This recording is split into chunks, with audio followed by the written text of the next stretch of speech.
Hello little buns, hello everyone. My name is Stef Sanjati. Welcome to my home. I am a beauty and gaming content creator. I live stream on Twitch, but I'm also a makeup artist. And I'm here today to share some very important foundational knowledge with you when it comes to the tools that you're using to do your makeup. Either you are a lover of beauty and you kind of know what you got going on already, or maybe you know a lot about what you got going on already and you just want to hang out. That's awesome. Maybe you are somebody that wants to get more into beauty, or you're struggling with some of the aspects of it. You're not sure why you're getting a result in one area of your face and you want to know more. You want some knowledge. I'm here to help. All right, I'm here to help. I've been doing makeup for a very long time. I went to school for it. It was my post-secondary education. I worked in the film and television industry for a while. I did makeup for magazines. I did makeup for photo shoots. And then I blew up on YouTube and I did makeup for myself all over the place. It was so much fun. But I have a lot of experience doing makeup on clients, doing makeup for a variety of different situations, and I want to share my knowledge with you. So this is the first in a series of foundational knowledge videos about cosmetics, beauty, and more. And that is the tools, all right? Mostly that's going to be brushes. So let me show you. This is how I store my brushes. I've got these handy dandy containers. I get these from the dollar store. You can get any sort of container like this, but I like these because they have dividers in them, right? So I have all my eye brushes that I use every day. Maybe I don't use all of them every day, but my favorites are in here in the front. And the back, I've got my face brushes divided into things like cream or sculpting and then powder. Either way, how you store your brushes is number one, so get yourself one of these containers. But this might look overwhelming to you. Let me preface this by saying I'm not going to use every brush in this container.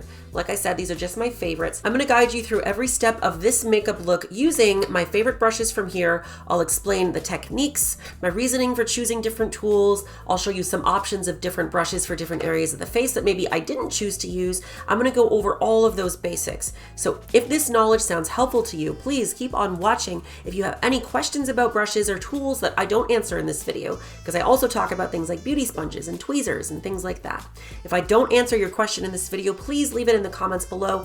And I will be producing more in this series of foundational beauty knowledge videos. So this is like Brushes 101, for example. I'll be doing videos on sculpting the face, on eyeshadow techniques, on eyelashes, on eyebrows, lips, a bunch of different things. If you have specific questions about any area of makeup, let me know in the comments and I will use those questions to better inform the videos in the future. If you've never seen your foundation question answered before, I'm going to answer it for you. Put it below, okay? Then when I get to recording that video, I'll know you asked that and I will answer it.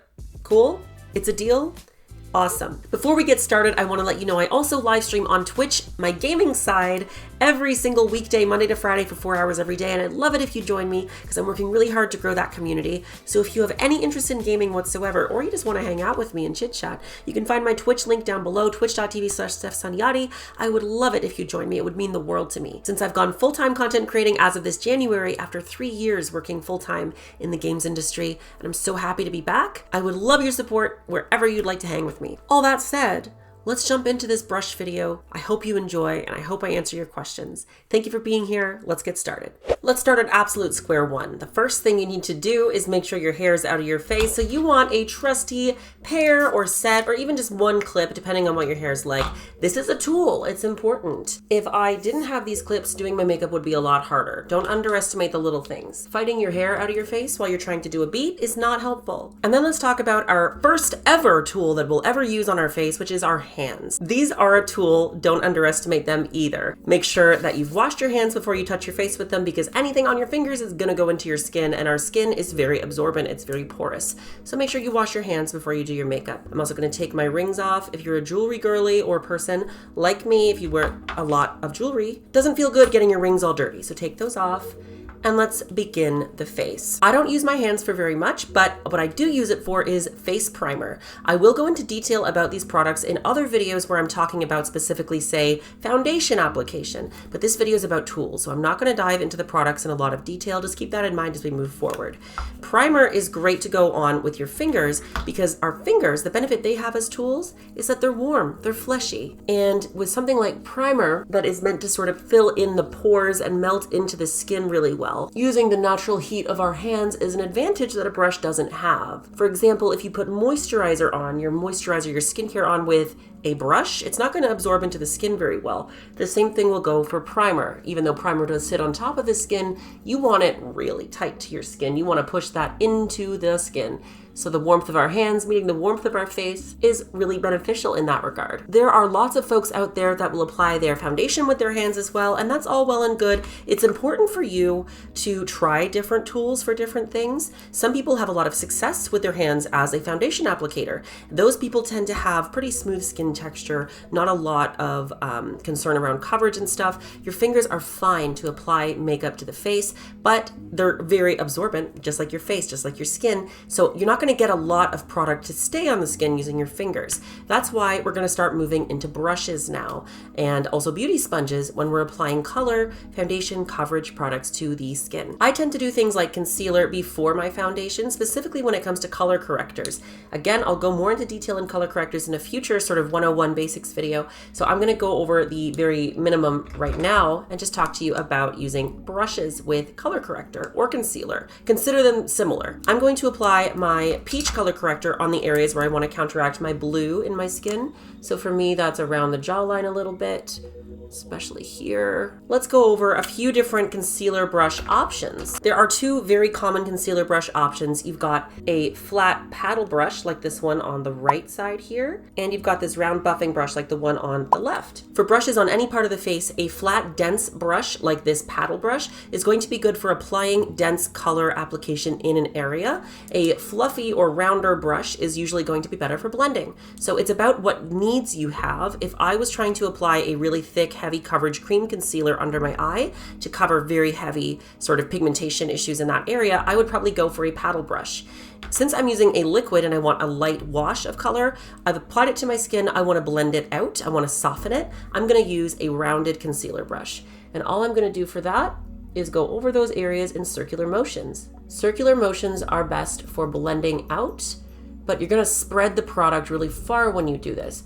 If you're trying to blend with a blending concealer brush in a smaller area, say right around the eye here, I might tap the brush in those areas. Maybe a windshield wiper back and forth motion can be good as well. Generally, with any part of the face, if you're trying to maintain coverage in a small area, tapping is going to be your best bet because you're not moving the concealer very much, or foundation or eyeshadow, whatever it might be that you're trying to apply. Tapping is going to give you the most coverage because it gives you the least movement. Pulling on the skin, applying pressure and dragging the makeup across the skin is going to give you the least coverage but the most movement. And then a circular motion is going to give you something in between where you're blending it out but you're not moving it very far from the area. We'll go over these different techniques in more ways as we progress through the face. But that is the end of my color correcting. Sometimes I use a green color corrector on the nose if I'm having like a really inflamed skin day and it's really red. Today's not that day, so I'm just going to set that aside and we're done with our concealer brush for now. Next, I'm going to apply foundation, and you've got a few different application methods for foundation. Like I mentioned earlier in the video, your hands might be the way to go for you. If you've got really good skin and you want a light wash of color across your skin, maybe to add a bit of glow, just a little bit of consistency, your fingers might be what you're looking for. However, most people are going to get better results with other tools. A very, very common tool is a beauty sponge. This is what I use most often. Beauty sponges are great because they have some properties in common with our fingers in that they're very absorbent and they're very porous. So when we're applying makeup with a beauty sponge, it's lifting excess product off of the face. What's great about a sponge is that as much as it absorbs, it also deposits. So as I move into other areas of the face, that excess product is going to be reapplied in areas where there isn't as much. It's not that obvious while you're using it, but it's just basically a very similar tool to fingers for that reason. Some people like to use these wet and then wringed out, like squeezed out, so they're just a little bit damp. Some people prefer them dry. It's kind of a debate, but really it comes down to personal preference. I recommend slightly damp myself because it gives a better blend, but you definitely do not want it dripping wet or leaving water on your skin as you're applying your makeup. That's going to mess with the formula and the sort of sitting of the foundation on your skin. So beauty sponge is one option. I'm going to use this on one side of my face, and on the other side of my face, I'm going to use a foundation brush. Now, there are foundation brushes out there similar to this paddle concealer brush, where it's really just like a very typical paintbrush sort of shape. I don't personally like those very much for foundation because they apply such a thick layer and they don't really blend at all. If you're going to go that route, maybe applying it with the paddle brush and then blending it out with a sponge is a good method. I would just go right for the sponge in that case. But a brush that you might want to try is something like the buffing foundation brush from e.l.f. Cosmetics. Every makeup brand at this point probably has something like this style of brush where it's rounded and it's very kind of soft. It moves a lot. This is going to give you a very good control over whether you're blending or building coverage with a brush. So let's start with this one, and I'll do the sponge on the other side to show you the difference. Either way, when I'm applying foundation, I either apply it right from the bottle to my face and then go with the brush after, or I go to the back of my hand and then grab it with the brush. I recommend this. It's a little bit neater. God forbid you try to put the foundation right on your face and it drops onto your shirt and then your shirt's ruined. So don't do that. Back of the hand is good because the warmth from your hand is going to help warm the foundation up and make it more blendable. I'm applying this with the buffing foundation brush, but I'm doing a different technique than buffing. Right now I'm doing something called stippling, and that's where I have the product on the brush and I'm just tapping. I'm tapping the product on, and what this is going to do is let it sit where I place it, and it's going to build coverage in those areas. I'm not adding any pressure or dragging against the skin at all. I'm just tapping and filling in the dots little bit by little bit to add coverage to an area. So that is the technique I'd recommend if you're trying to build coverage across the face, is stippling. However, I don't need coverage everywhere, and I do have to blend these edges. So at that point, I'm going to start buffing. And buffing is a circular motion with your brush where you just apply a little bit of pressure and you go in a circular motion that will buff out the edge. That's why it's called buffing, and give you a softer blend in those areas. So that's this side of the face with the foundation brush, the buffing foundation brush. I stippled and then I buffed out the edges very fast. The other side, I'll just go in with the sponge alone. It'll probably give me a very similar result, but let's test that together, okay? So it's on the sponge and I'm tapping. You'll see it's going on differently, but it's a similar technique where I'm tapping the foundation across the skin.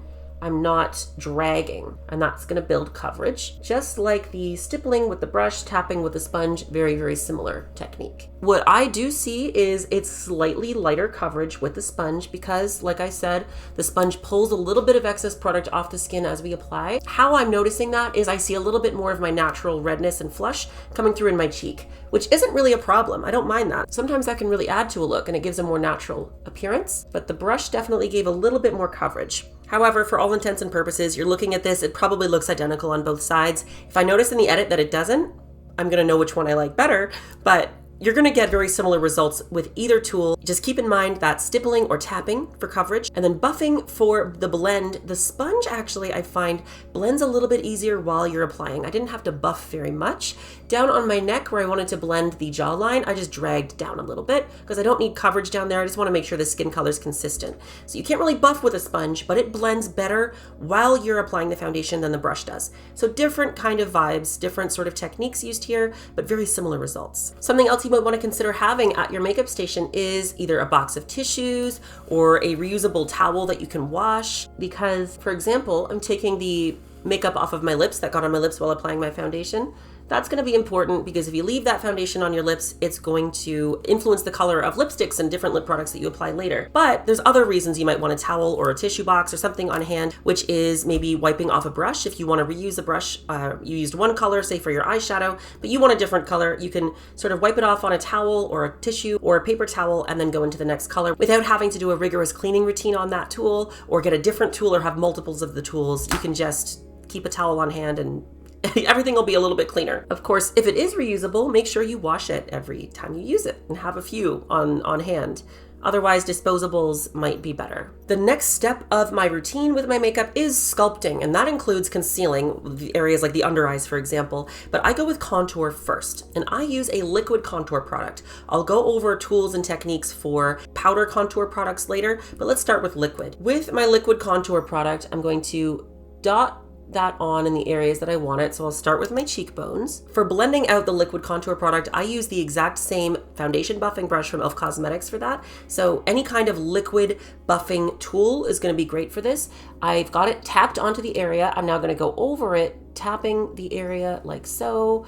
And you'll see that the polka dot application is dissolved there. And now what's really important is when you're using a tool and you're contouring your cheek with it, you want to brush upward, which is going to soften the shadow that we're creating as it rises, which creates the illusion of depth at the bottom of the contour, so at the hollow of the cheekbone, and a softness, and then finally a highlight at the top, which creates that depth and illusion and shape that we're trying to create. So it's not just down to what product you're using, it's also the tool that you're applying and blending with and the way that you use that, the technique that you're using with that brush. So blending upward is 9 times out of 10 the right move for blending contour on the cheekbone especially. And by the time I get up to my forehead, I really am just buffing and pushing the product. So I get a soft blend at the temples inward. And I use the same technique and brush along the jawline. Slightly different technique actually, let's go over it. So I'm applying the liquid contour product. And again, I'll go into more detail about actual contouring techniques and products in a future video.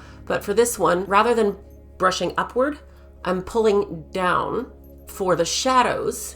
Like where I'm blending it down, I'm pulling down rather than up. And then along the jaw where I'm trying to chisel it out better, I'm gonna brush side to side. And in these areas, I'm not necessarily trying to keep the coverage really intense because I don't want my contour to be too dark, especially along the jawline. The cheeks, sometimes it can be fun because it can be very glamorous. The jawline, I want a more natural shadow. So I'm dragging along the jawline to diffuse the color better. Because again, dragging and applying any amount of pressure with your tools is going to soften the color, the pigment of whatever has been placed there. Cheeks and jaw, you can use the same sort of brush because we're working on a large area, but if we want to contour something like the nose, that's a smaller area and a brush this big is going to be kind of challenging to work with. You can do it, I've done it, but you might want to consider a more precise tool. For example, the e.l.f. Cosmetics nose contour brush. Now, most brands don't actually have a specialty nose contour brush, but you can definitely find brushes in a similar shape to this. I like this one because you've got this sort of flat and dense sculpting side. It's really easy to create a sculpted look with this because this tool, being flat and dense and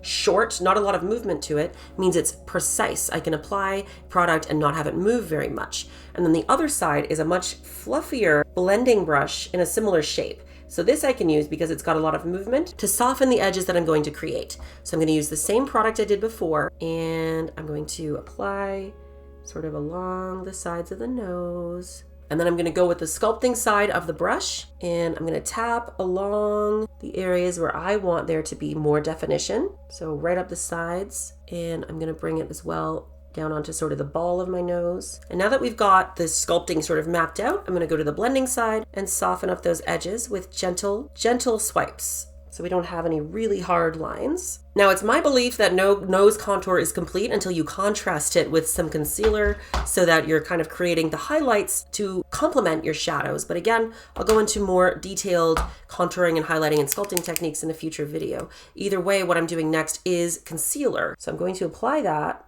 in my normal areas. Most people will apply concealer under the eye area. I like a little bit at the back as well here. And then if I want to blend this without moving it too much, I'm going to use a dense blending brush.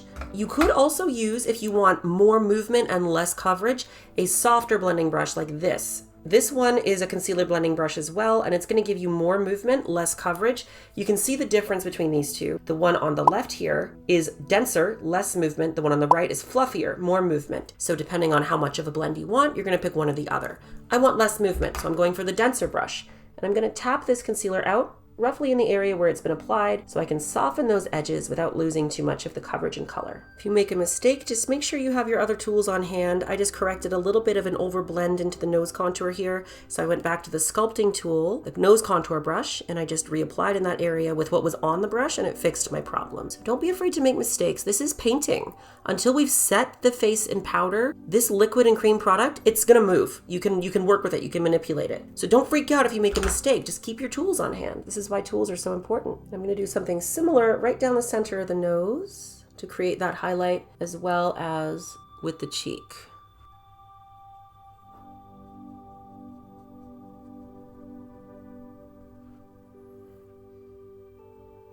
And on that note, having different brushes for different purposes is great because if I decide I've done my concealer already, but if I'm using the same brush for concealer and contour, I'm going to have a problem if I want to go and add more contour, which I do. So I'm going to go with a darker liquid contour color in just the top here. And I'm going to go back to my contour brush for the cheek. It's that simple, and just tap it out and blend.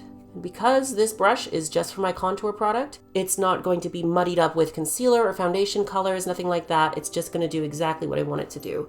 It's a tool with a purpose, and it keeps my process here really, really straightforward. I'm a big believer in tools being super important to beauty. You can have great skin, great knowledge of skincare, great knowledge of cosmetics and makeup as well. But if you don't have the tools that suit you and a routine that works for you and a set of tools that works for you, you're going to have a hard time. So you might not like the exact tools that I use, but as long as you like the tools you use and you've got them, you're good to go. That's why tools are so important. And there's so many options out there. Either way, I'm going to ramble about this. I'm done with the base of my face, more or less. I'm going to move on to, I think it's powder time, quite frankly. Powder application can happen with a few different tools. I'm going to use a beauty sponge and a fluffy powder brush, and I'll explain why as I go. First, I'm going to start with the beauty sponge. And I've got my loose powder in the lid of the powder product right here. My beauty sponge has a flat side to it. I love these because they're great for doing a technique called baking. And baking is an application of powder, a heavy application of powder in an area where there's a lot of movement, and we want to really set that makeup in place and prevent things like creasing, smudging, and just keep that makeup really secure. What this requires typically is a dense surface. So either a really dense brush or a beauty sponge works great, and that's what these flat sides, frankly, I'm pretty sure are for. Maybe it's for something else, but this is what I've always used it for. So I'm going to get the powder on that beauty sponge, really thick. You can see it. It might even tap off if you tap it, but we want a lot of product on here. And then I'm going to blend out the under eye with my sponge so that any creases that have formed in the natural movement of my eye are gone. Take the flat side of the sponge, press the powder in. I'm not dragging.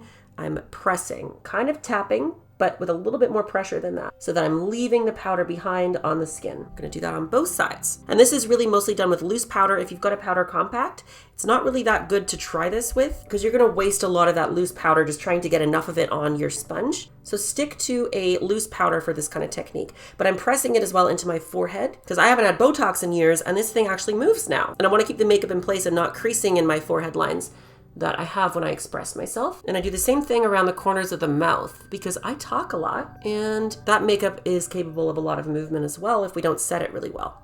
So that's with the beauty sponge. And now I'd go to a fluffy powder brush. And these are such a fun kind of brush. I love them. They're so soft. They're so fluffy. They feel nice on the skin. And there's really not much use for them outside of powdering the face because they're so big. You don't have a lot of control over where product goes. So you don't want to try something like blush with this or contouring because that's covering like half of your cheek. It's most of your face. You can't really get precision with this kind of brush. So don't use these kinds of brushes for blush, and definitely not things like contour because you want smaller brushes for that, and we'll get to it in a minute.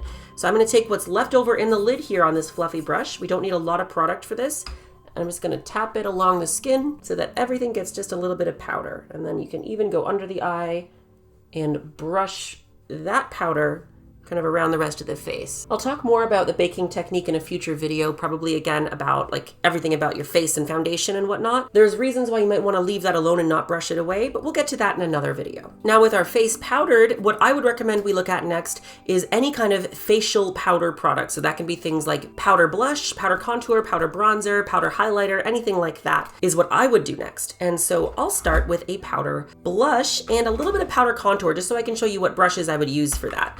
Let's actually start with the contour. I'll show you two powder contour brushes. I'll show you what is usually marketed for contouring, and then I'll show you what I like for contouring as a makeup artist. This is the most typical brush you're going to find labeled contour on any kind of retail store, any kind of online store. Brands usually will sell these as contour brushes for the face. The reason why is this angled shape fits really well into the cheekbone, and typically you can create a really good contour shape out of this. It's kind of naturally suited to make that shadow, that sort of C-shaped shadow. You see I press the brush against my face and it kind of creates the same shape.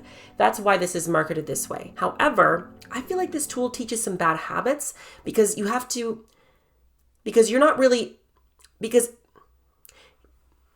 it's trying to sort of shortcut the process of learning precision by giving you a shape that just is that shape. The problem is everybody's face is different, and contour is not one size fits all. Everybody's got a different structure and everybody's looking to achieve a different structure, which is why I like a brush like this. This is a Mon-Fri brush, actually. I bought this, gosh, probably close to a decade ago now. This is the Mon-Fri M510. I don't even know if this is still what they call it, but it is a very precise domed face brush. And if we look at these two brushes, you might think that the contour one here looks more luxurious. That can be deceiving. Tools have a purpose. We're trying to get the makeup on our face and control it really well. We're trying to work with precision and intention and get the result we're trying to achieve.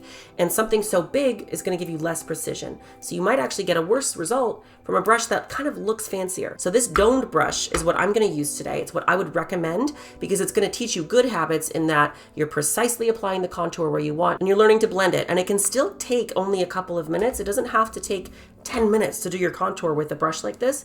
You might think a smaller brush means more time, but practice will increase the speed at which you do these things. So I'm going to get a contour color on this brush. I'm just going to dance it around in the palette here like so. I've got my contour color on the brush, and then with precision, I can kind of do these little circles exactly where I want to deepen that contour, which is right at the back of my cheekbone. And I'm going to brush it upward just like I did with the liquid to create that shadowy, shaded kind of look. And because it's such a precise brush, I get a really precise application of contour. The shadow looks really neat and tidy, and everything is great. Suddenly, my bank account is loaded just because my contour is precise. And I would use the same tool as well if I wanted to add powder contour to my jawline, because again, it's very precise. So I'm not going to get too much product on there. Something else I'll say in general is when you're applying any kind of depth or color to the skin or your eyes, it's a lot easier to add more color than it is to take color away. So being light-handed and precise is always going to be better long-term than going in really heavy and then trying to figure out how am I going to remove this without destroying the texture of my makeup. Go light and build up. Always going to be better that way. Now that I've contoured with a bit of powder, let's talk about blush. You can do a few different things with blush. Here's two examples of tools that I would recommend for powder blush. The one on the right is more precise. You can see it's also more sparse. At the top here, it almost looks like it's lost some hair. It hasn't. That's an intentional design decision. This brush can be used actually with cream and liquid products as well. Because it's so sparse at the top, you're going to get a little bit less movement, but you're going to get more of a blend. Whereas this thick, dense brush on the left, it may be fluffy, but it's very dense. This one I would recommend more for powder blush. The one on the right, I'd recommend more for cream or liquid blush products. I've used both for powder. It really depends what size of area do you want to cover? And that's probably an easier question to ask you is, do you want more precision with blush or do you want more of a wash of color across an area? Today I'm going to do the wash of color because I'm using one of my favorite natural shades of blush from NARS. I said I wouldn't call out makeup products, but NARS blushes are truly a miracle. They are incredible. They are top of the line, amazing. I've got like 26 shades of NARS blush, and I think that's very reasonable, okay? Because they're so good and they're also different from each other. Either way, the one I'm using today, I just want to call it out because I love it, is called Forbidden. They all have some pretty tasty names. I'm going to get this on my brush here, and I love these because they blend so nice, but I'm just tapping the palette. You can see I'm tapping the product on. This is quite a loaded brush. I'm going to tap off some excess on my hand here like this. When I'm applying blush on the cheek area, I like to go light-handed and tap it on like so. I'm tapping the area where I want the blush, sometimes brushing a little bit. I would recommend you avoid kind of the middle of the face unless you're trying to go for that e-girl or like, I'm cold, please help me look with like kind of that red and pink across the middle of the face. I'd recommend you keep it on top of your cheekbone with these light brush strokes backwards towards the temple, especially with a brush this size. And that's going to ensure a really light application and a really soft blend of the blush. Makeup is all about style. So, if you're about like a super heavy blush application, go off. I've done those looks. I love them. But generally, if we're talking about like beginner stuff and learning the basics of blush, keeping it sort of to the temples and the cheekbones here and doing a soft blend backwards is going to give you a more elegant and really refined kind of look. There's many ways to do really cool expressive blush looks. Practice and use different kinds of tools to see what you can achieve. These are both great options for applying blush to the skin. Now let's do something a little bit more out of the box. I might go more into detail with this technique in a future video, like basics of adding freckles to your makeup. We'll see about that. But what I really want to talk about here is out of the box tools and leaning into maybe creative thinking when you're trying to achieve something with makeup. So I'm going to be using a liquid blush. This is a bronze liquid blush. It's kind of brown, orangey, bronze color, and the brush I'm going to use is actually a paintbrush. This was from an art supply store. I am also an artist of many mediums. I like painting acrylic on canvas. So I have lots of different synthetic brushes that I use with painting acrylic on canvas. And I like this one for makeup because it's really precise. One day I was like, okay, I want to draw really intricate designs on my face with this cream makeup. What am I going to use? My makeup tools were all a little bit big, even my lip brushes, which I'll show you later, still a bit wide. I wanted a really narrow, thin paintbrush. So I was like, okay, let's just use a paintbrush. And you can do that. So what I'm going to do to make freckles is just get the tip of this paintbrush saturated in the liquid blush, and I'm simply going to tap the dots onto my skin to create a freckled look. And there's going to be a second tool I use for this technique that I'll talk to you about in a second, but just to reinforce this creative thinking idea, like if you're doing your makeup and you say, okay, I want to achieve X result, but there's not really a brush made for that. There's not really a product made for that. There's not, as far as I know, any products out there saying, here, this is your fake freckle tool and it does everything for you and this is the applicator. There might be nowadays because this has become more popular. But if you have something like that you want to do, it might be as simple as thinking like, okay, what do I have in my house that can create that shape? If I want to create 4 straight lines across my cheek every day because it's my signature look, maybe I'm grabbing a fork and I'm dipping it into a cream makeup and then I'm just pressing it on my skin. And if that's how you achieve that look, amazing. This is typically going to apply to more creative things or more graphic things. Freckles are more on the very wearable side of what you could do with this thinking. But if there's something more out there or creative that you want to do with makeup that isn't really marketed to you with a tool, it can be as simple as finding something that shape and just poking yourself with it. Be careful. Don't jab your eye out with a fork, please. But I think you'll get my idea. Basically, tools don't have to be sold to you as exactly what they are. You don't have to find a freckle brush from a makeup brand. You can just use a paintbrush. There are some exceptions to this. I think there's a lot of value in the sculpting tools being really precise and fitting the face and the skull and bone structure, and foundation brushes and tools being good for blending on the skin. But something like this, you can think outside the box for sure. The other tool I like to use for freckling is, we're gonna go back to the very first tool, it's our hands. And I've got it on here, but it's a little polka dotty. It's kind of bold. It's very obvious that I've stuck these on my face with a brush.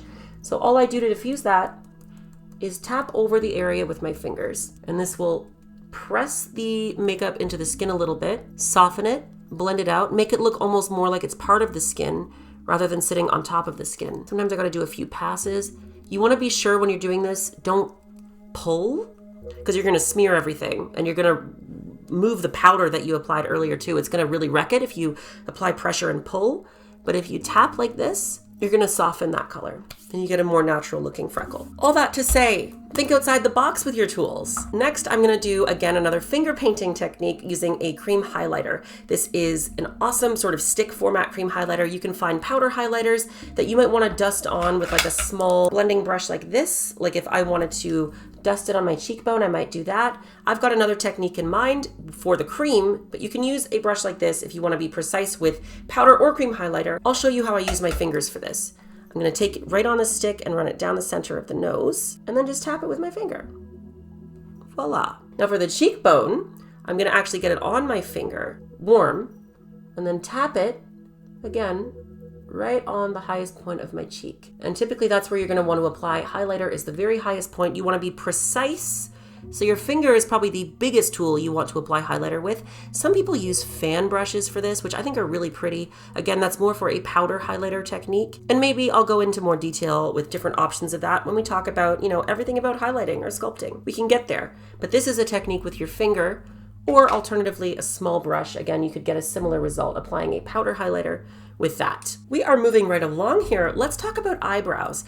I usually use an eyebrow pencil, and the reason I like to use an eyebrow pencil is there are many pencils that are very precise. I like twist up eyebrow pencils because you can get a really fine line with it. However, if you prefer to use something like a brow putty, a brow gel, a brow powder, you'll want a brow brush. And these are great to have either way because there's many ways you can use these. Basically, you have a precision angle brush on one side, and the other side typically will have a spoolie. Spoolies are fantastic and are gonna be the first thing you wanna use. All you do with a spoolie, you're gonna brush that brow hair straight up. And we'll do a video all about brows where I show you some brow grooming techniques. I'm gonna have to let my brows grow out for that, which is gonna be fun and scary. but I'll get there. I'll do that for you. Either way, we're gonna brush that brow hair up. If you have a lot of brow hair coming up, like really high on your forehead, you wanna then go over the top and just sort of flatten that out so you don't have like super big Count Olaf brows. A lot of us do if we brush the hair up, but I'll talk about that in an eyebrow video. Either way, you want it to be tidy. And then this angle brush, you could dip into a powder or a putty or a gel, and you have that precise sort of flat edge to draw like a really nice shape here. Again, that's not what I do, but that's how you would use this brush. Maybe I can demonstrate that though, just for shits and gigs. Let's try it out. Let's leave our comfort zone for a second. I'm gonna try doing that. I'm gonna get some actually contouring powder because my hair is sort of dirty blonde, I guess I would describe it. So I want something more on the gray side of things rather than like a chocolate brown. I've got that on my angle brush here. And with that precision, I'm gonna tap off excess and create that tail that I would want. The thing about brow powder and using eyeshadow even for this and all this different stuff is I find because it's powder, it has this softness to it that I don't really love, but I'm doing this for you, okay? So you can see what it's like to use a brow brush.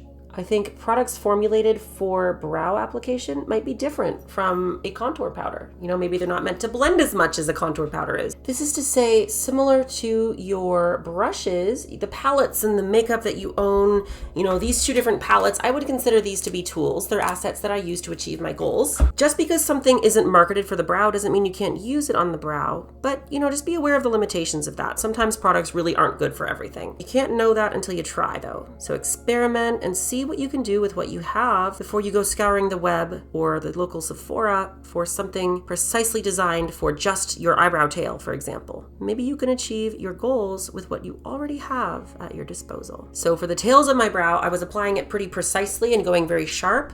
Now for the front, I'm going to use a slightly lighter powder on the same brush, but I'm going to apply it differently. I'm going to use my nose and the brush to do some geometry. I'm going to place it against the side of my nose, and wherever the brush meets the brow area is where the brow should start. So I'm going to do that on both sides. I'm going to kind of mark it out. And then I'm going to brush upward in this area to create a softer look. Because typically brows are a little bit feathered at the front. So we don't want it to be super square.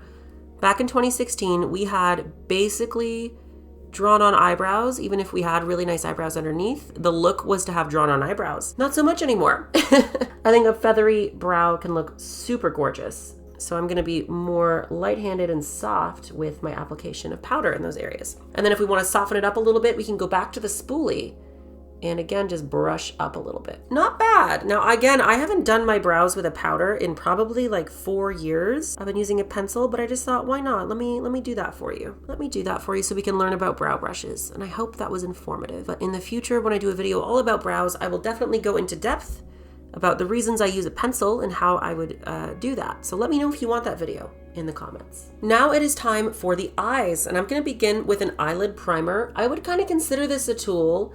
If you are doing eyelid makeup and you're not using an eyelid primer, you're putting yourself at a disadvantage. So again, I'll go into more detail about this if I do a video all about eye makeup, for example. But eyelid primer is great to set a canvas basically across your eyelid. It's gonna help with things like creasing, with color payoff, with the makeup staying on all day. So I would recommend you always start with an eyelid primer. It's gonna make your tools work better for you. Now, I absolutely love this part, and I give this little lecture like once a week when I do makeup shows for e.l.f. Cosmetics on Twitch. I host a show there called 1-800-ELF-YOU where I answer beauty questions live.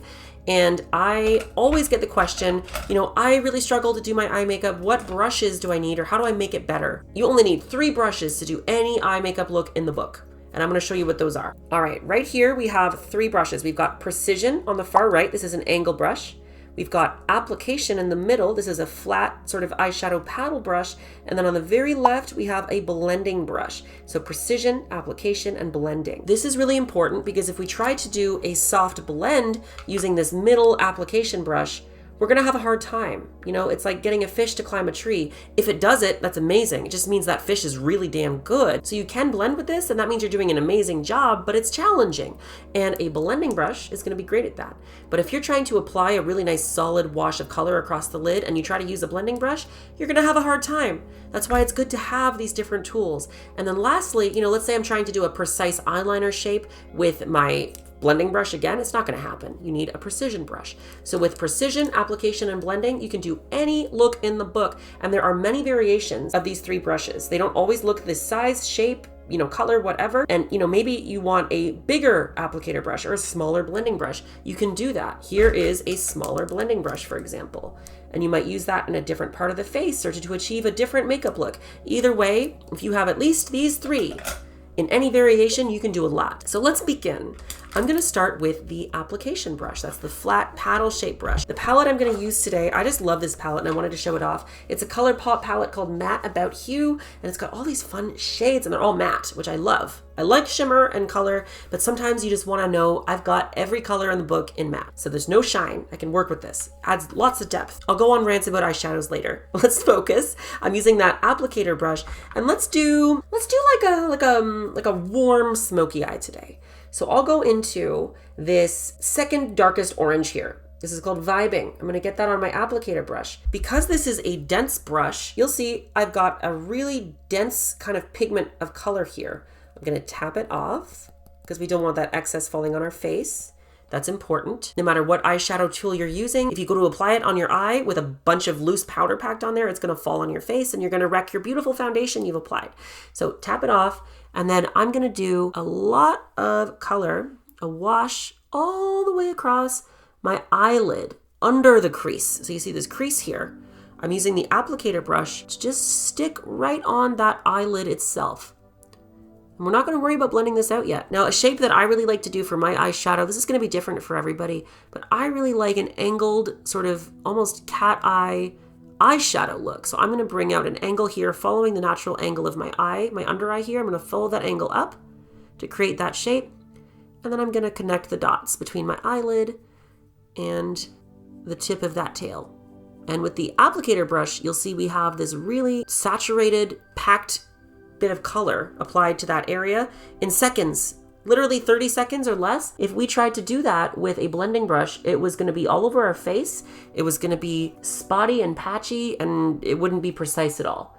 So you got to know what tool to use for what job when you're doing these looks, and you can't do it all with one brush, but you can do it all with three. Okay, so we've got the orange applied to our basic eyelid. We've got it started. Now I want to blend that out. What am I going to do? I realize I don't necessarily want to use this big of a blending brush because I don't want to bring this orange up too high. I'm going to go, rather than with my smallest brush, I'm going to go with a medium. So you can see in the middle, I've got kind of a medium-sized blending brush. I'm going to grab that one, and I'm going to go to the just a bit lighter orange, just above that color I just used. Get that on the brush, tap it off. And now I'm gonna go along the shape that I've made here with my lighter orange. And I'm just gonna do a few different blending motions. Let's learn about a few. This is the windshield wiper. I'm just going back and forth along this edge that I've created with my new shadow color. I'm adding a blending shade, right? I'm introducing that lighter orange, but I'm going back and forth, which is softening the edge. So we're creating a nice blend between the two oranges. We're softening the edge. It's that easy. So that's windshield wiper. I like that typically in the front of my eye. Again, depending on your facial structure, you're gonna use these motions in different areas differently. Now for the back of my eye, I do a little bit more circular motion and a little bit of side to side. Eyeshadow blending is more like cooking than it's like baking. It's like you gotta test the flavor as you go and add a little bit of seasoning, you know, based on how it's shaping up. You can't just stick to the exact measurement and say, well, it's gonna be perfect every time, because it involves a bit of love. You know, a bit of love and effort. I'm gonna go back and forth between a bit of circular blending and a bit of windshield wiper to achieve a soft blend all the way across that shape. So we can see the difference. If I tried to do that blend with my applicator brush, I would have been in for a world of hurt. It would have been really damn hard to achieve that. But this tool is perfect for the job. And that's why we need at least one blending brush in our kit. One applicator, one blending brush so far. So again, I'm mixing between a windshield wiper and a bit of circular motions, just feeling my way through the process. Whew, I'm kind of sweating a little bit, y'all. Normally I record in like cute little tank tops or strapless tops or, you know, some kind of really glamorous thing. Today I was like, oh, I'm gonna do like a cozy sweater vibe. I'm gonna make it, you know, chill and like relaxed. And I did not anticipate the heat. The heat of the cozy sweater. Okay, let's move on to our third brush, the precision brush. That's the angle brush that I have here. I'm gonna go into my darkest orange in the row. It's actually a little bit more red. It's got almost like a burgundy to it. It's not straight orange because it's so dark. It's called Sugar Rush. How cute is that? And with this precision brush, I'm gonna create an eyeliner look. I don't wanna do a black liquid liner today. Maybe we do a video all about eyeliners in the future. I don't know. But I'm going to use an eyeshadow to demonstrate a precision brush. So I've got the angle brush, I've got that darker shadow on it, and I'm tapping that shadow along my lash line. That's something I forgot to mention with the applicator brush at the beginning. I wasn't brushing the makeup on. I wasn't sweeping the brush across my eyelid to paint it like I would a wall. I was pressing that makeup onto the eyelid. It wasn't being brushed on, it was being pressed in to create that initial shape. And I'm doing the same thing with the precision brush to create the eyeliner look, is I'm pushing it, and if I am pulling it a little bit, it's very slight, very, very lightly. I'm not like dragging it across my entire area here. You want to do small, short motions to establish that blend and that shape slowly. Either way, when you're applying that makeup, it's always better to press and tap than it is to pull or sweep or brush. Brushing is for hair, not for your eyelids. Now, if I tried to create that precise sort of soft line along my lash line with any of those other brushes, it would have been very challenging. It would have been impossible. Only 3 brushes and we've created this really cool smoky look. I am going to show you a couple of other variations of these 3 types of brush to bring this look to the next level. Because yes, you can do a look like this with 3 brushes. You can do almost anything with 3 brushes. But if you have 6, maybe a bit more. But almost any eye brush is going to fall into those 3 categories: application, blending, or precision. And I like to go in that order too. Apply the color, blend it out, and then go in for the details. So let's talk some brush variations. I'm going to be using these 3 brushes next. The one on the left I would call another applicator brush, but the difference with this one is it is stubby and small. If we look at the 2 of them, it's much stubbier. It's the same kind of width, it's the same kind of density, but it's very stubby. So even less movement, but also a smaller surface area of application. I'm gonna go ahead with this, grab that initial orange I used across my whole lid. So I'm gonna use the same shade on the same type of brush in a different area. I'm gonna take that orange and I'm gonna bring that along my lower lash line.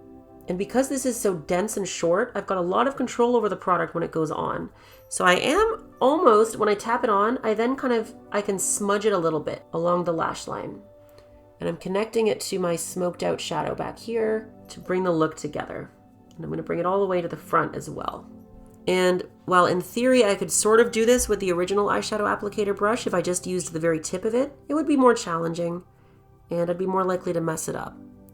So having this smaller shape on hand is pretty useful. Next, I'm going to work with 2 different blending brushes. So this was the blending brush I used earlier with the orange on it. And I showed you a few different sizes. I'm going to use both of those. There's the smaller one and the larger one. The smaller one I'm going to use on my lower lash line. And with that, I'm going to grab actually this yellow up here. It's called Lotta Gelato. Ooh, fun. So I'm grabbing that yellow, and with the blending brush, I'm going to do a windshield wiper motion along the bottom lash line. So we're going to bring that yellow into the bottom lash line. Just going back and forth, back and forth. Simple windshield wiper, very easy to use down here. And then with the larger blending brush, this thing is huge. It really fits well into the socket of the eye. For me, again, different facial structure, different brush sizes, different brush shapes. It's all going to be based on you, but I'm going to grab that same yellow, tap off the excess, and windshield wiper on the other side. So I can blend that orange out fully into the skin with a yellow. So we go from that deepest orange, burgundy almost, to a lighter orange, to a kind of lighter orange, to finally a yellow, and then my skin tone. And we've created a full blend using a few different blending brushes. And again, I could probably have done this blending all with the same brush, but it's easier if you got different sizes.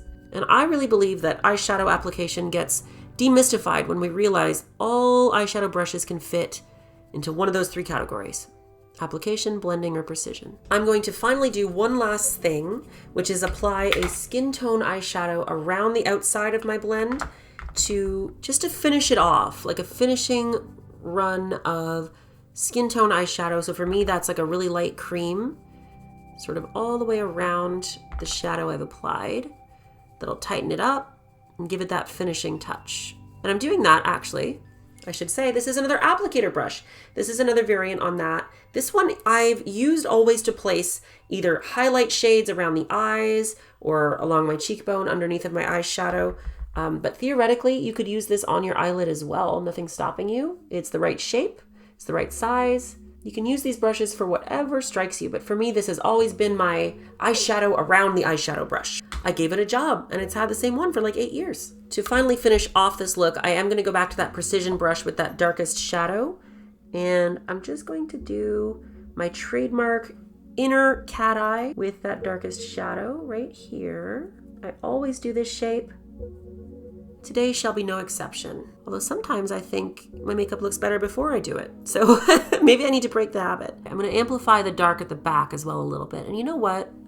Here's a good opportunity. I'm going to use the smallest blending brush I have, grab a little bit of that darkest shade, and I'm going to blend a little bit of that darkest shadow into the back of my eye here to create a little bit more depth. Soften that line up even more. So voila, an entire eye makeup look that could be done with 3 brushes, or if you want to take it to the next level, maybe 6. It will make your life so much easier if you can just remember every eyeshadow look and every eyeshadow brush falls into either precision, application, or blending. If you have these 3 tools and these 3 techniques at your disposal, you can do any look. And just think, when I'm trying to achieve that shape in that area of my eye, do I need to be precise? Do I need to apply color? Or do I need to blend color? And you'll know which brush to pick based on that, the area you're working with, the size of the area you're working with.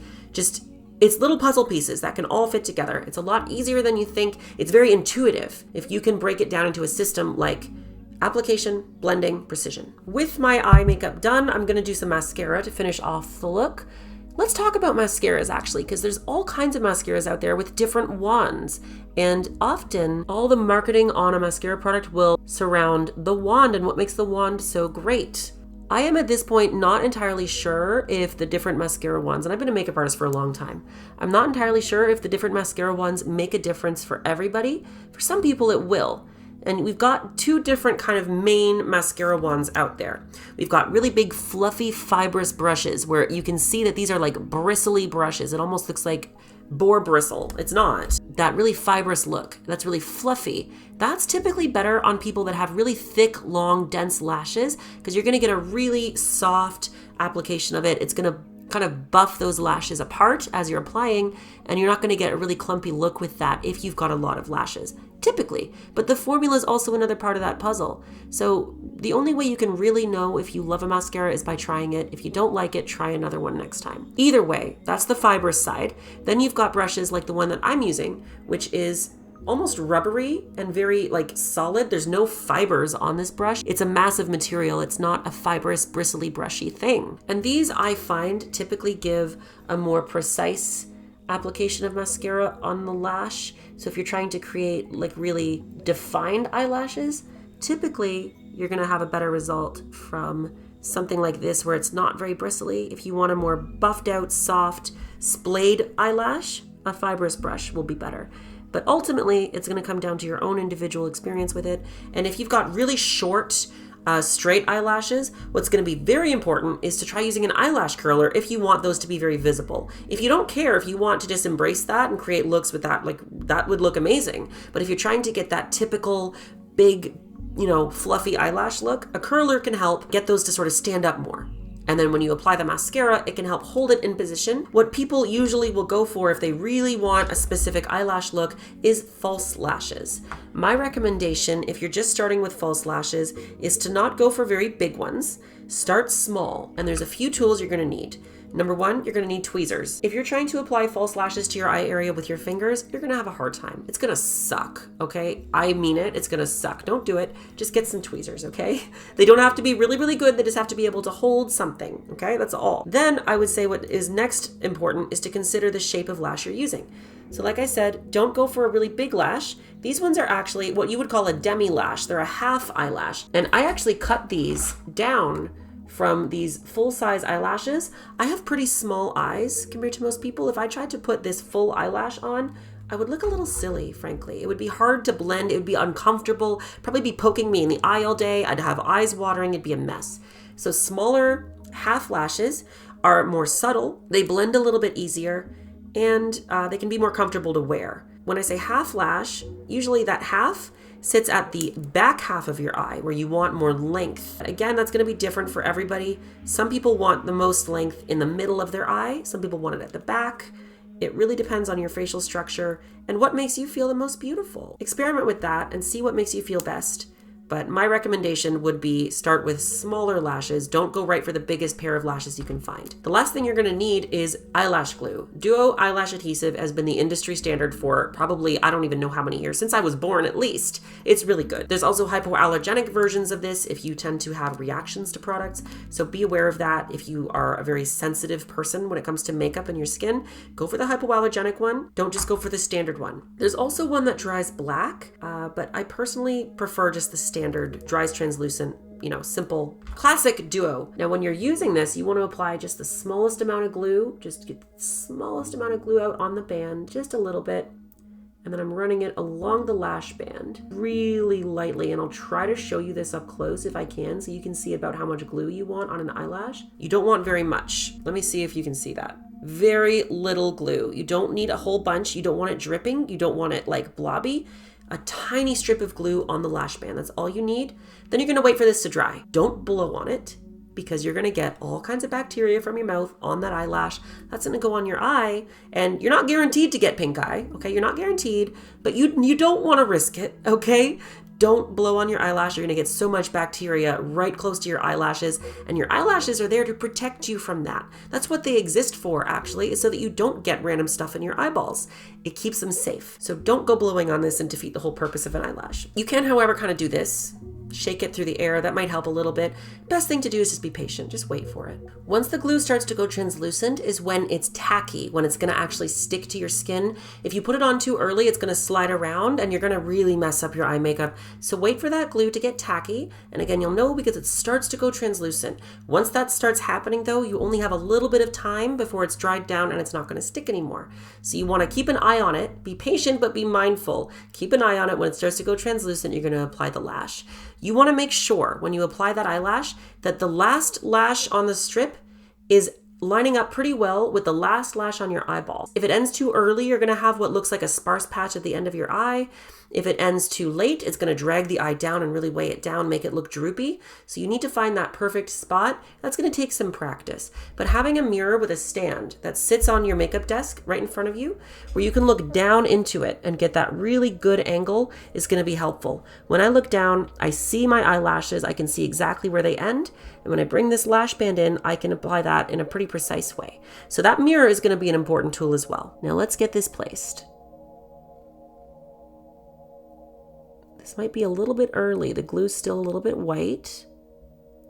And I might have used a little bit too much on this side. My first eye I did off camera because my battery died. But, even so, if something's done a little bit early, we make a little mistake, it's really fine. You just got to be careful. We can fix that. Sometimes I like to use my tweezers to kind of push the lash together with my natural eyelashes so it sits a little bit more naturally. Be careful with tweezers around your eye. You don't want to jab yourself. Okay, that's pretty good. Now, if you've applied the lash and it's not quite dry yet, just be careful. Don't squeeze your eye shut really hard or rub your eye, God forbid. Just let it dry down and it'll be fine. One thing I don't recommend is to apply mascara on top of a false lash. False lashes are already a consumable product. They will only last a certain number of uses before they are really just trashed and kind of clumpy and messy. So be gentle with them. Take good care of them. When you take them off at the end of the day, try to remove the glue that's stuck on the band, and you can reuse them anywhere from 5 to 10 times a pair, depending on how you take care of it. There are also other sort of cleaning and maintenance methods you can take to maintain them better, but I can go into depth in that in another video. Just be careful with them, be nice to them, and applying mascara on top of them isn't the best idea because it will reduce that life even more. It'll clump them up, it'll make them kind of messy. I recommend mascara first and then your false lash. Even though, yes, mascara on top of a false lash can blend them better. It can make them look more natural and more blended with your actual lashes. Sometimes I'll do that if I have a really important event or really important photo shoot or something. I will do that knowing that I'm kind of damaging the product more. My point is, false lashes are a great tool, but they're delicate and they're consumable.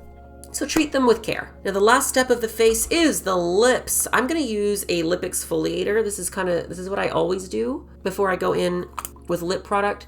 is I apply that lip exfoliator. It's an e.l.f. Cosmetics lip exfoliator. It's just a sugar scrub really. And this will help get rid of any dead skin on the surface of the lip. It's not so much a tool, but it's a step in my process, and maybe it'll be helpful for you. You just want to make sure, of course, before you are applying any lipstick or lip product that you don't have like sugar clumps on your lips. Now there is only one tool for the lips that I would really want to talk to you about, and that is a lip brush. And those are going to be very small paddle-shaped synthetic brushes. Throughout this video, I've shown you a lot of brushes, and I'm pretty sure at least 99% of those have been synthetic hair. Any brand that sells you a cruelty-free or vegan brush is going to be synthetic hair, not animal hair. And that is best used with cream and liquid products. Cream and liquid products you don't want to use on natural hair brushes because you're going to really mess up that hair. It's going to be very hard to clean it and condition it after. Synthetic hair is very forgiving. And it's totally fine to do your eye makeup and that softer blending work with synthetic hair brushes. I'm not 100% sure if all of my brushes are synthetic. I think that some of the Sephora Pro brushes or the Mon-Fri brushes might not be synthetic. I can't quite recall, but most brushes nowadays are going to be more synthetic. They're easier to care for, they're vegan and cruelty-free, but you might get a better blend with a powder product on a natural hairbrush. It really depends what you're going for. If your budget is on the more affordable side of the spectrum, you're going to be getting synthetic brushes anyways, and they're really fine. I use a lot of synthetic brushes. If you're going for luxury brushes like a Chanel brush that's like $100 a pop, that's probably real hair. You don't need $100 brushes. Nobody needs them. They're kind of nice, but all of this to say, lip brushes are always synthetic because you're using lipsticks, lip glosses, lip creams. These are thick cream products. You don't want to use a natural hair brush on a lipstick. I will demonstrate the use of this lip brush for you, although most of the time, unless you're doing like a red or a black lip, a lip brush isn't going to be necessary. Where it really comes into being necessary is if you're doing a bold color, like I said, red, black, bright purple, bright pink, something that's really, really in contrast with your natural lip color. You're gonna notice if there's a bit of a wobbly line, or if you just kind of smeared the lipstick on and it's not super precise, maybe it's kind of patchy at the top. That's where you definitely want a lip brush for precision and accuracy and consistency and a smooth application. For something like this color, I would usually just put it on. If you're a working makeup artist working on clients, you can't do that. Same thing with mascara, concealer, anything that you use as a working makeup artist working on a client, you have to use on a brush. Either way, if this is for your own personal use, a lip brush can be fun, not 100% necessary, but I'll demo it anyway. So I'm just brushing the lipstick onto the brush. I've got it on the tool. You've got this sort of really thin, narrow end and this flat applicator side piece of the brush. With the thin end of the brush, I can get a really precise lip line out of that. Like so, very sharp. And then with the applicator flat side, I can cover a lot of area with my lip product, like so. So that's very precise and pretty. I'm gonna use the sharp side for precision and the flat side to fill. When it comes to lips and lip brushes and bold lip colors, patience is absolutely key. If you rush a bold lip, it can look very messy. So just be patient. I find oftentimes people newer to makeup will try like a red lip. They'll be excited to try a red lip. They get it on and they're like, ooh, something about this feels wrong. It doesn't look quite right. And the truth is, red lips are the hardest thing to do. My final exam as a makeup artist, doing fashion makeup, I did a lot of stuff. I did special effects, creature sculpting, all kinds of stuff. But for fashion makeup, my final exam, the hardest task that I had to complete, and the teacher knew it. I actually cried doing this test. It was hard, and she was a very harsh judge. I loved her. She was a great teacher, but damn, it was intense, okay? The final exam was do a red lip in 5 minutes. Do a red lip in 5 minutes. That is a makeup artist's worst nightmare. You want me to do a red lip. You don't want just like a natural nude? You don't want just like a nude? No, you want a red lip, okay. Okay, all right, okay, let's do it. It's hard. So be patient with yourself if you're trying bold colors. It can be hard to get that technique down, to get a really clean look, okay? Slow down, be patient with yourself. Either way, that's the last step on my face. I'm done, my makeup is done. I always use a setting spray. I wouldn't really call that a tool, but it's a nice thing to do. It's gonna keep your makeup in place longer. Sometimes it'll add like a dewy glow, or maybe there's a mattifying version. It's always good to finish the face with a setting spray. Consider it like hairspray for your makeup. It keeps it on better. You're gonna hold that shape, that color in place all day. Now we can finally take our hair clips out and take in what we've created. I think this is a cute look. I hope you liked it. I'm noticing a little area here I would have liked to blend a little bit better. So maybe I'll just take my little blending brush and soften that after the fact. Nothing's gonna stop me, you know, I can do that. Yeah, it's a little bit better. It felt a little bit like I didn't blend enough in that spot. So I'm gonna soften that up. There we go. So voila, we've done through the entire face. Let me get my brushes together so we can take a look at what we've used here today. So altogether, we used a handful of face brushes. There was some concealer brushes, a few options. Then you had some foundation brush options or beauty sponge, powder brush, blush brush options, contour brush. You know, maybe you want to do your highlighter with a brush. Then we went into the eyes and we used, remember this, application brush, blending brush, precision brush. And then we used a lip brush just for fun. Eyebrow brush is an option if you want to use that instead of a pencil. So we went over a lot of information here. So please, if you have any questions or anything else that maybe wasn't answered, let me know in the comments below. And remember, like I said in the intro of this video, help me out with future Basics 101 videos with questions you might have about other areas of the face. So if you've got questions about foundation, questions about eyebrows, questions about anything like that, let me know in the comments. It will really help me to develop the curriculum, so to speak, of what I'm building here with these videos. And I would really appreciate being able to provide answers to the questions you actually have. So let me know what's on your mind. If you have questions, I will answer them best I can in the appropriate video or in the comments below. I'll try to get back to you as well. Thank you again for watching this video. My name has been Stef Sanjati. I am a beauty and gaming content creator. I post here as often as I can. I really love bridging the worlds of beauty and gaming, so I also live stream my gaming adventures at twitch.tv/StefSanjati 5 days a week, 4 hours a day, Monday to Friday. I'd love for you to join me. You can find all my links in the description below. I'm also on Blue Sky now because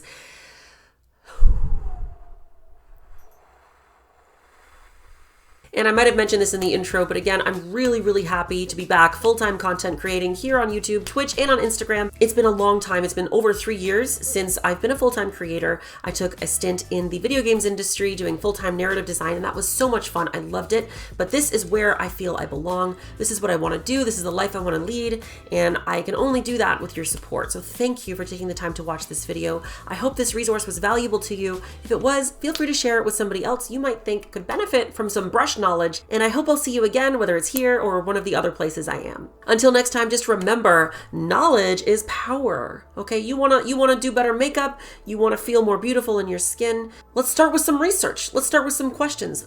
Just ask. I am here to be a resource for you and share my makeup artistry knowledge with you. I hope this has been helpful, and I'll see you again in the next video. Bye!